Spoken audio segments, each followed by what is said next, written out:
There's $200 million on this card. Don't consider it insufficient. Olivia finally signs the divorce papers, but her ex-husband Li Tao won't let her leave without one last cruel insult. Amelia won't let him disrespect her mother. She's already eyeing a replacement far better than this terrible father. Li Tao blocks their path, but Olivia is done being bullied. She decides to give him a physical reminder that his time is up. Move it. Don't hold up my marriage ceremony. With a sharp stomp on his foot and a forceful shove, Olivia leaves her past in the dust. She's heading straight for a flash marriage with a man she's never even met. The plan was simple. Hire a driver to look successful during her fresh start. But when she sees a luxury car, she assumes it's her ride and tries to pay the man behind the wheel with a couple of $100. Can you please take me to my former husband's place? I need to get my things. I'm occupied. Oh, I understand. You're too busy being someone's personal driver. Daniel Foster, the billionaire CEO of Foster's, is completely baffled. This woman actually thinks he's a chauffeur, and for some reason, he finds the misunderstanding too amusing to correct. While Olivia is busy planning her next move, Daniel is busy cleaning up the mess. He realizes the woman he just married was a total accident, but she's a much better shield against the gold diggers than any hired actress. Continuously bothering me. These ladies are dreadful. As soon as they learn, you're searching for the woman who rescued you 7 years prior. Daniel still seeks his savior, unaware she's right here. The charade goes to the next level when Daniel takes Olivia to meet his grandmother. Olivia thinks she's visiting a sick housekeeper, but the old lady's welcome gift is anything but modest. There's $200 million on this card. Don't consider it insufficient. 200 million? Olivia is stunned, while Daniel scrambles to keep his billionaire status a secret. The lie gets even more complicated when little Amelia runs in calling Olivia mummy. Grandma is convinced that Daniel abandoned his own child for 7 years, and she is not holding back her fury. You little scoundrel. She even delivered your baby, and you remained unwilling to wed? Daniel has to take the hit. He accepts the role of the scoundrel father just to keep the peace, while Grandma falls head over heels for her new great-granddaughter. Daniel plays the poor chauffeur, claiming he lives on instant noodles to earn Olivia's pity. I'm a chauffeur. Typically lack the opportunity or funds, so I frequently consume instant ramen. Olivia is completely fooled. She promises to feed him a real meal, unaware that this poor driver owns the very company she's trying to work for. Daniel arranges to lease his luxury villa to Olivia for a price so low it's suspicious. Such a large house.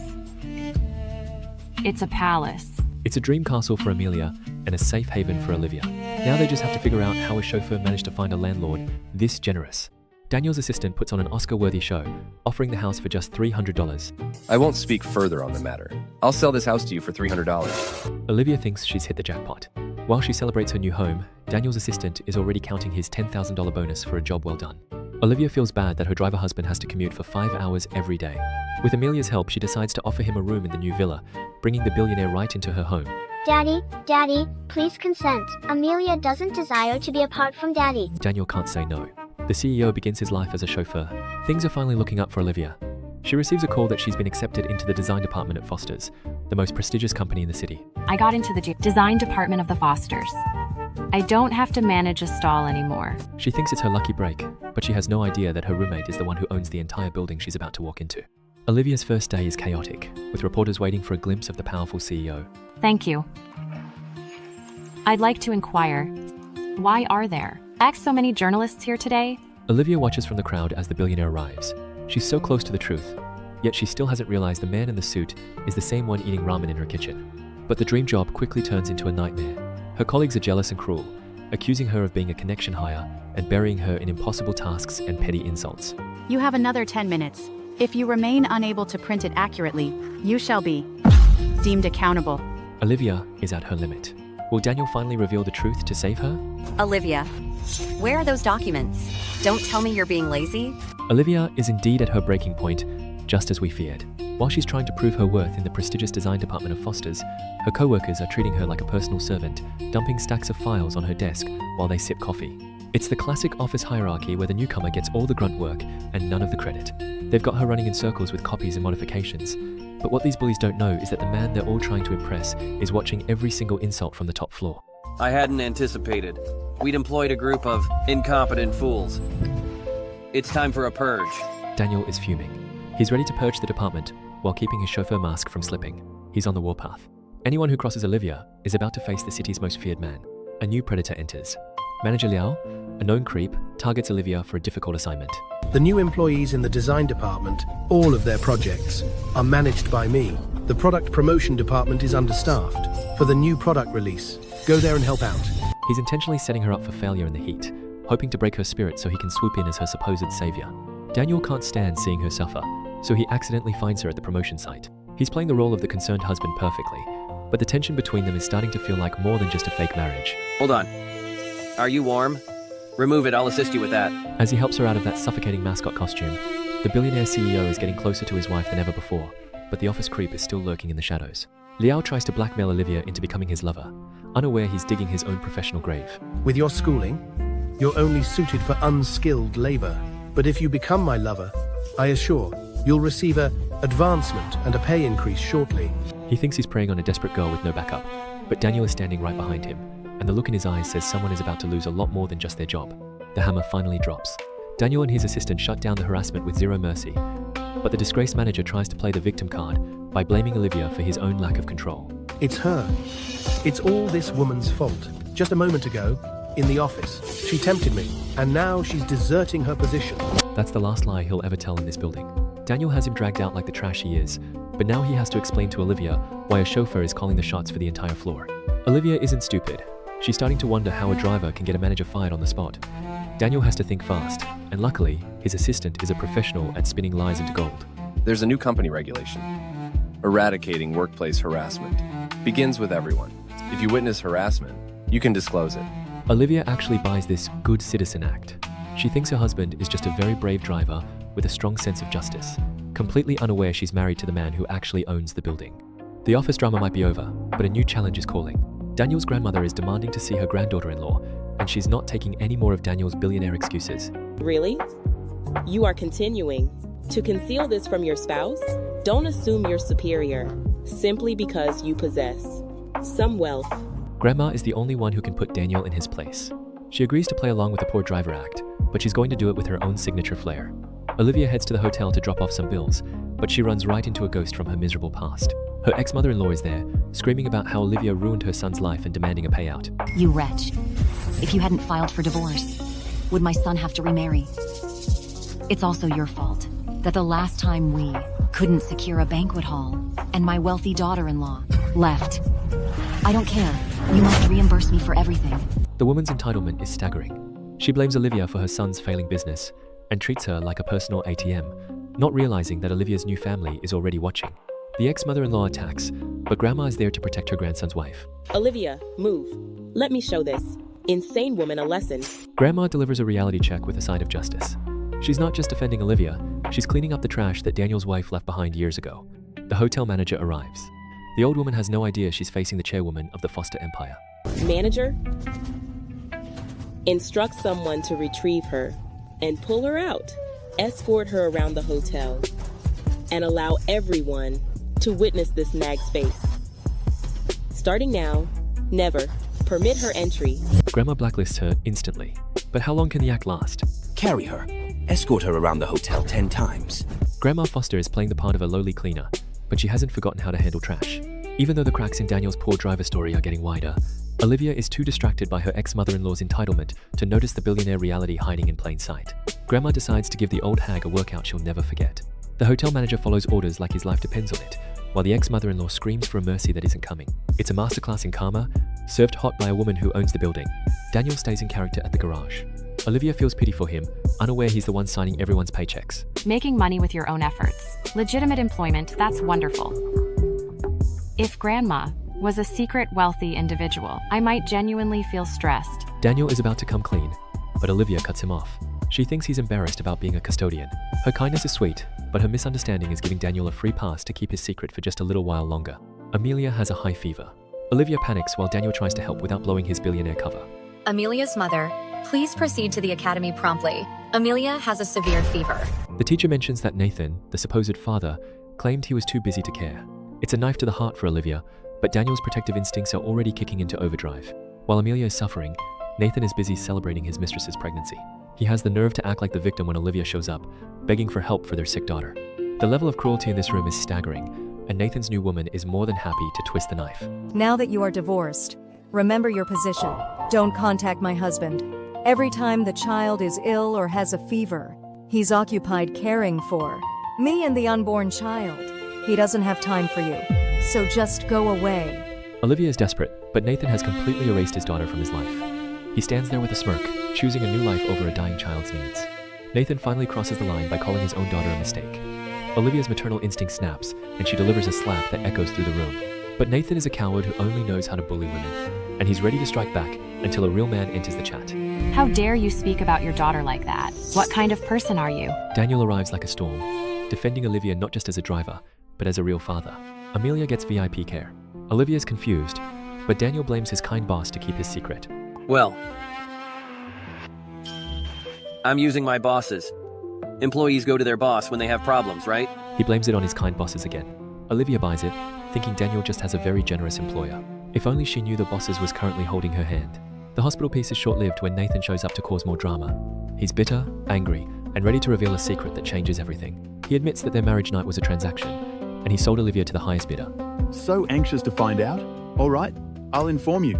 I bartered your virginity to the foster family's youngest son. Although I'm unsure if it was the successor or the womanizer, but they are the wealthiest clan in this city, immensely influential. Their relatives will never permit you to join their lineage. Even if they reach out to you, it will only be to retain the offspring and abandon the parent. Olivia's world tilts. The man she thought was her husband was actually her pimp. Nathan gloats about the money he made, completely unaware that the youngest son he sold her to is the very man now protecting her. Nathan thinks he's won by humiliating her, but Olivia finds a strange kind of peace in the truth. If Nathan isn't the father, then Amelia isn't tainted by his blood. She throws his own vileness back in his face, leaving him fuming while she walks away with her head held high. Trading your spouse for wealth. You're vile. You're the repulsive one. I'm so relieved. Amelia isn't your offspring. It's a total bridge-burning moment. Olivia is done with the past, and Daniel is ready to build her a future, starting with a trap for the man who sold her. Daniel sets a trap for Nathan's family. It's time to show them exactly how small they really are. Arrange a meeting with Nathan tomorrow at the VIP lounge. I would like to greet them myself. The trap is set. Nathan thinks he's getting a promotion, but he's actually walking straight into a lion's den. Daniel's cold gaze suggests this dinner will be Nathan's last meal in high society. Meanwhile, Nathan's family is already counting the money they haven't earned yet. They're convinced the CEO loves Nathan's good faith and is ready to hand him the keys to the kingdom. Their greed is only matched by their stupidity. Impossible. I ensured. It was foolproof. I believe it's likely due to my sending him presents, and the CEO values my good faith. He intends to offer me a higher position. They dream of wealth while Daniel plans their destruction. Their fall will be hard. The family arrives at the VIP lounge, looking like lost sheep in a palace. They're terrified of breaking the expensive decor, yet they still try to act like they belong. It's a pathetic display of small-town greed meeting big city power. Don't handle anything. We absolutely cannot damage anything. When we encounter him, They mock the driver, unaware he's the man they're waiting for. The irony is thick. When Daniel finally walks in, Nathan still doesn't get it. He thinks Daniel is there to park his car. He tries to humiliate the chauffeur in front of his family, even tossing a few $100s on the floor like Daniel is a beggar. 200. Sufficient for you? Well, observing all this cash, come and take it. Daniel just stares at the cash with a look of pure contempt. Nathan thinks he's showing off his wealth, but he's really just showing Daniel exactly why he deserves to lose everything. The mistress tries to flex by showing off a $500,000 bottle of wine, claiming Daniel could never afford a single glass. Daniel doesn't say a word, he just picks it up and smashes it. The sound of breaking glass is the sound of Nathan's future shattering. How could you? How could you break it? You terrible chauffeur. You're finished. Insulting Daniel Foster has a high price. The fun is just beginning as the mask comes off. Let's become reacquainted. I'm Daniel.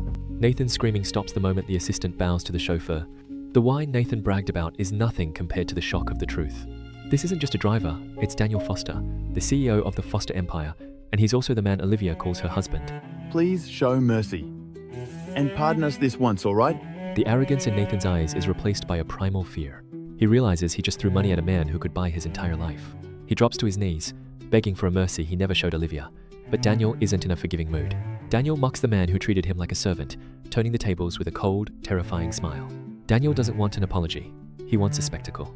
He orders Nathan to swallow a container of hot pot liquid, a burning reminder of his own stupidity. The guards move in, and Nathan's desperate pleas are ignored. How could I possibly request you to move your car for me? I ought to drive you around, correct? Very well then. Nathan trembles, but Daniel knows he won't change. He reminds Nathan of the pain Olivia endured. I honestly know I was wrong. Please pardon me. I will not harass your wife again. I haven't even begun, and you're already this frightened. The family begs for mercy. Daniel gives one final order. Vanish from the city forever, or else. The opposite direction. If you are still not content? Daniel is haunted by the past. He believes his marriage is temporary, unaware his savior is already his wife. My spouse will only ever be the woman who rescued me 7 years ago. We are going to separate eventually. Pressure mounts as Daniel's mother pushes a blind date, claiming his long-lost savior has finally been found. Mom, I'm already wed. I don't want a blind date. Cordelia Clark arrives with confidence. She only cares about power, ignoring Daniel's existing marriage and daughter. Too late. I have arrived. Sir, I am the one your mother selected for you. It is not very courteous to decline to meet with me, is it? Cordelia isn't just looking for a husband. She's looking to destroy Olivia. She finds her former friend and plants a seed of doubt, telling Olivia that her mother's jade pendant is being sold at an antique shop. It's a calculated move to draw Olivia out into the open. Safeguard Olivia and her child. Don't allow anyone to bother them. The search for the pendant leads Daniel to an antique shop. He's closer to the truth than ever. Why are numerous individuals inquiring about this pendant today? A short while ago, a young woman retrieved it. Footage confirms Olivia is the girl from 7 years ago. Daniel realizes his savior was always by his side. Olivia. It truly was her. Daniel confronts Olivia with a sudden intensity. Desperate for answers, he only ends up driving her further away. Daddy, you're harming Mommy. Release her. Daniel shows Olivia the pendant. She plays it cool, hiding her fear to keep Amelia safe. Is this jade pendant familiar to you? Or have you observed another lady adorned with it? The game of cat and mouse continues, as both of them hide their true identities behind a wall of lies. A staged accident brings Olivia face to face with Cordelia, who is already planning to steal Daniel's heart. Are you blind? How do you even operate a vehicle? Cordelia shows a fake birthmark to claim she's the girl from Daniel's past, making her a dangerous enemy. Olivia, we were so close. I recall you possessed a butterfly birthmark upon your shoulder. It was gorgeous. I even commissioned someone to sketch one just like it. Nathan corners Olivia again, mocking her divorce. He doesn't realize Daniel is watching from the sidelines. Oh my, I thought you were so virtuous. I didn't anticipate seeing you in a location like this. However, why squander good opportunities rather than spending time with other men here? Why not spend time with me? Cordelia steps in, not to save Olivia, but to flex her own power. She forces Nathan to bark like a dog in the middle of the street before hauling him away like trash. Olivia is impressed by Cordelia's confidence, unaware that her best friend is about to walk right into her home. How about this? You needn't replace the bag. Just bark like a canine for this young lady and my dear friend Olivia a couple of times. And I'll act as if this incident never occurred. Cordelia is now inside Olivia's house, and she's not leaving until she has everything she wants. Will Daniel realize he's letting a wolf into his home, or will Cordelia's fake birthmark be enough to seal Olivia's fate? Said you were getting milk, and then disappeared. It seems you were on a date with another guy, and even brought back his presence. Cordelia's wolf-like presence in Olivia's home has already left a trail of suspicion, but before the birthmark can do its damage, a different storm is brewing. Daniel is waiting in the dark, his jealousy boiling over when Olivia returns home late at night, clutching expensive gifts from another man. Olivia tries to explain it was just an old co-worker, but Daniel isn't interested in excuses. He sees a woman who stayed out until midnight while her daughter was sleeping, and his cold dismissal cuts deeper than any shout. Daniel secretly arranges a luxury BMW for Olivia under the guise of a lucky draw to protect her. Olivia is headed to the car dealer. Arrange for her to receive a BMW. Bear in mind, ensure the 4S store remains silent. Olivia wins $1 million car, unaware her chauffeur husband actually owns the entire establishment. I know the proprietor of this establishment. It cannot be a fraud, since they're offering it to you. You ought to accept it. Even with Daniel's reassurance, Olivia feels like she's dreaming. The struggle of her past life makes this sudden windfall feel like a trap, but the joy on her face is exactly what Daniel wanted to see. Olivia prepares a lunchbox for Daniel. Inside the Foster empire, the CEO hides a smile over his home-cooked meal. That's unnecessary. Olivia prepared me a midday meal. But bliss is fragile. Cordelia tries to seduce Daniel while painting Olivia as a promiscuous woman, earning a swift eviction. Leave. Cordelia plays her final card, a fake birthmark in the jade pendant, as proof of her lie. Isn't this my jade pendant? I hadn't anticipated to discover it in your possession. I unintentionally misplaced the other portion. Could it be that the individual I rescued that evening was you? Daniel is stunned. The woman he just tried to kick out is now standing before him as his long-lost savior. The search that has haunted him for years seems to have ended in the worst possible way. Cordelia visits Olivia as a friend, secretly hunting for the other piece of the jade pendant. You're my dearest companion. If I'm not kind to you, to whom would I extend kindness? I am so benevolent towards you. Even if I were to assume your identity to win Daniel's affection, you wouldn't hold it against me, correct? Come now, let's be seated. Olivia is touched by the kindness, never suspecting that her best friend is actually planning to steal her life and her husband. Cordelia steals the jade piece and presents it to Daniel, convincing him she is his true savior. Observe. This is my portion of the jade pendant. I misplaced the other part. 7 years ago on that evening, at the lodging, after rescuing you. Daniel demands a divorce to be with his savior. Olivia hides her heartbreak behind a mask of stoicism. I've met someone I adore. So when you're available, let's obtain the divorce documents. Olivia hides her heartbreak behind a mask of stoicism. She congratulates him with a hollow voice, ready to walk away with nothing but her dignity. But their daughter Amelia isn't about to let her family shatter.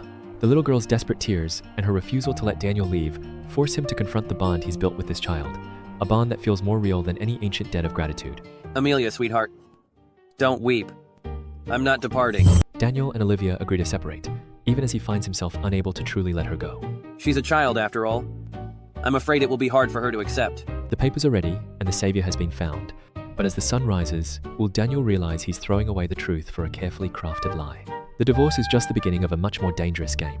Let's sign the divorce papers first. I've already signed it.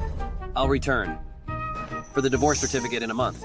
The sun rises on a day of cold finality. The papers are indeed ready, and Daniel and Olivia stand in the Civil Affairs Bureau, the air between them thick with a chill that no morning light can warm. Daniel's search for his savior has led him here, ready to discard his marriage for a lie he believes is the truth. Olivia masks her heartbreak with a hollow stoicism, asking one simple question about his plans for the evening, not for herself, but for the daughter who still believes her father is coming home. Take a seat. Take a seat, sir. Ha ha ha. Yesterday, I understood from Cordelia that you were visiting today, and I was so delighted. Sir, when do you intend to wed our Cordelia? While Olivia picks up the pieces of her life, Cordelia's family is already measuring the curtains for their new status. Her mother treats Daniel like a prize to be auctioned, eager to trade her daughter's hand for a billion-dollar land deal in the city's west side. Daniel's cold promise is music to their ears. To him, it is a debt of gratitude. To them, it is the ultimate payday. The fragile peace shatters when Olivia decides she won't wait for the cooling-off period to end. She gathers Amelia and prepares to vanish, triggering a primal panic in Daniel that he cannot explain. What is happening?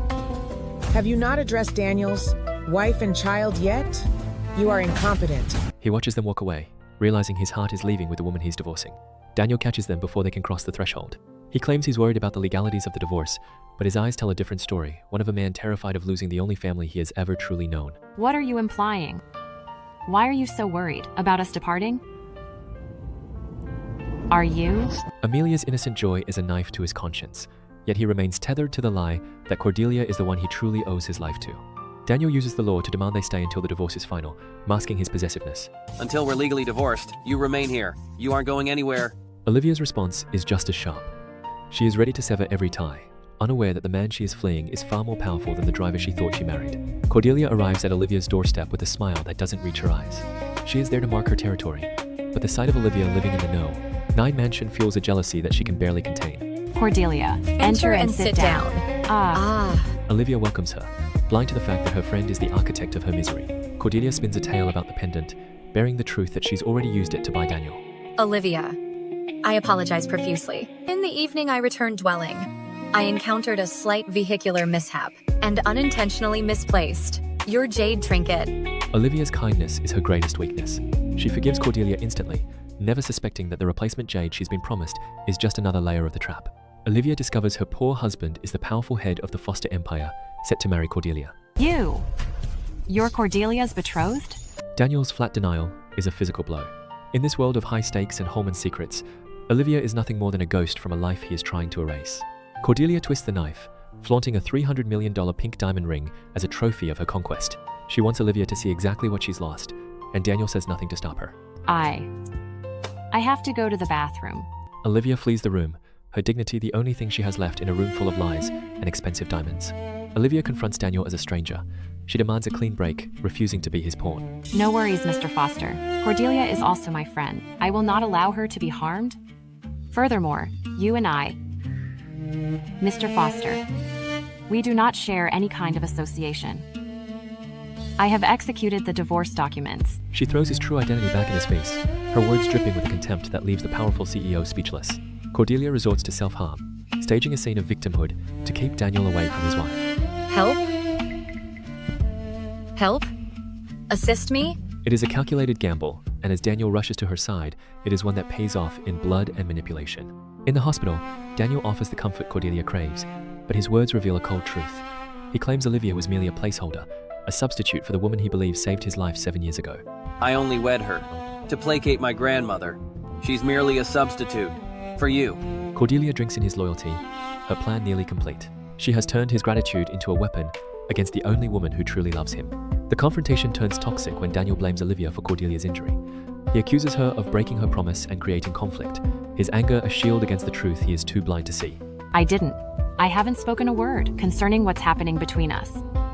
I must converse with Cordelia. Olivia's defiance only fuels his rage. The man who once protected her is now the one leading the charge against her. The tragedy deepens as Amelia falls dangerously ill. While the little girl cries out for her father in a crowded hospital, Daniel is trapped at Cordelia's side, ignoring the calls from the child he's been told isn't his. Daniel, will you spend the night with me? The contrast is brutal. A child fighting for life, and a man fighting to keep a promise to a liar. Cordelia mocks Olivia, claiming Daniel's concern for Amelia is just a misplaced sense of duty. Mr. Foster, I assure you Amelia will not contact you further. My apologies. I shall enter presently. Broken, Olivia vows to cut ties, but a secret about Amelia's birth could destroy Cordelia's world. The new design director is actually you? Let me be frank. You ought to keep your distance from this, Jay. Olivia's agonizing vow to cut all ties is immediately tested as she returns to work. The secret of Amelia's birth remains hidden, but a new nightmare is waiting in the office. The new design director is none other than her so-called friend, Cordelia. How dare you? Olivia, have you ever examined yourself? Observe your pitiful state. How dare you feign friendship with Miss Clark? The workplace becomes a battlefield in an instant. Cordelia drops the mask of friendship, teaming up with the disgraced Jay to humiliate Olivia in front of the entire department. The whispers of the staff cut deeper than any blade. Cordelia isn't just looking for respect. She wants Olivia gone. She pulls Jay aside, instructing him to use any underhanded method necessary to force Olivia into a corner until she has no choice but to quit. I desire her to depart voluntarily. Do you understand? The scheme moves fast. Cordelia claims her $300 million wedding band is missing, turning the office into a crime scene. She points the finger directly at Olivia, the only person she claims saw the ring. You're the only individual who's observed my ring, and you're the lead suspect? The trap is sprung. Security finds the ring in Olivia's drawer, and Cordelia orders her detention.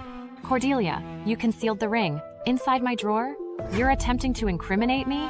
Cordelia goes for the jugular, threatening to ruin Amelia's future by posting a staged theft video online. As the two women clash, a powerful presence enters the room, demanding an explanation for the chaos. What's transpiring here? Daniel steps in to protect Olivia, demanding to know why Cordelia is treating her like a criminal. Aren't you and Olivia friends? Why are you treating her this way? The pendant around Olivia's neck stops Daniel cold. He silences Cordelia and focuses entirely on Olivia. Why are you in possession of this jade pendant? Olivia resigns, walking away from the man she loves to escape Cordelia's constant attacks. Cordelia, you cannot keep his heart. You're simply not good enough. Don't blame me, but don't fret. I won't descend to your standards to battle you. For this position, I resign. Daniel shows up at Olivia's door late at night, begging her not to leave his side. Olivia, don't forsake me. Cordelia steals Amelia's hair for a DNA test, confirming the child is indeed a foster. The two hairs you provided me do indeed belong to a parent and their child. Cordelia learns the truth. Li Tao drugged Olivia and sold her to a foster man years ago. During the nuptials, I encountered an individual in the corridor, seeking a maiden. He proposed $5 million, so I discreetly gave Olivia sleeping medication and relinquished her purity. Mitchell claims he was the one with Olivia that night and that Amelia is his child. My dear brother, you are incorrect. Amelia is in actuality my offspring. Cordelia manipulates Mitchell into helping her, claiming Olivia is a gold digger out to destroy the Fosters. That woman's kid is really my brother's daughter? What's happening? The foster matriarch is livid. She orders Daniel to divorce Olivia and marry Cordelia immediately. Given that Amelia is Mitchell's offspring, you rascal, why aren't you valuing Olivia? Then you must separate from Olivia at once. The papers are signed. Daniel and Olivia end their marriage, both believing lies that keep them apart. Then let's finalize the divorce tomorrow. With Olivia gone, Cordelia wastes no time. She uses her status as Daniel's supposed savior to demand a wedding. Broken and tired of fighting, Daniel gives in, agreeing to make her his wife. Are you still considering that Olivia? He's your brother's partner now. Daniel, my sole desire is to be married to you, even if you have no love for me. Please, given that I rescued your life, will you take me as your wife? The wedding is a nest of lies. Cordelia has the foster name, but the truth remains a ticking bomb. Felicitations on your wedding. That old woman. I'll deal with you eventually. The grand wedding is indeed a nest of lies, and Cordelia's victory is already beginning to crack under the weight of her own deception. While guests whisper about the foster matriarch's absence, the bride is already showing her true colors behind the scenes, cursing the very family she's trying to infiltrate. Olivia, Daniel invested $100 million on this marriage ceremony just to demonstrate to everyone how deeply he cares for me. Cordelia can't help but flaunt her stolen status, cornering Olivia to boast about the $100 million ceremony.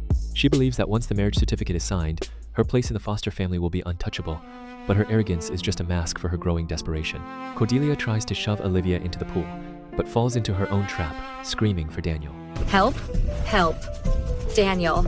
Olivia stands her ground as the fake savior's facade begins to wash away in front of everyone. The water didn't just ruin Cordelia's dress, it exposed the biggest lie of the decade. With the fake birthmark gone, Olivia reveals the true jade pendant, the one Daniel has been searching for since that night 7 years ago. The realization hits Daniel like a physical blow as he looks at the woman he almost lost. So you were the young lady who rescued me 7 years ago. The Clark family falls. Cordelia and her mother are dragged away as their dreams turn into nightmares. You old crone. Haven't you struck me enough lately? I'll finish you. Daniel asks Olivia to stay forever. She finally finds peace, but in the foster family, is any victory truly permanent? You were beside me the entire time. I don't want to lose you ever again. Wed me. Will you? Who is the mastermind?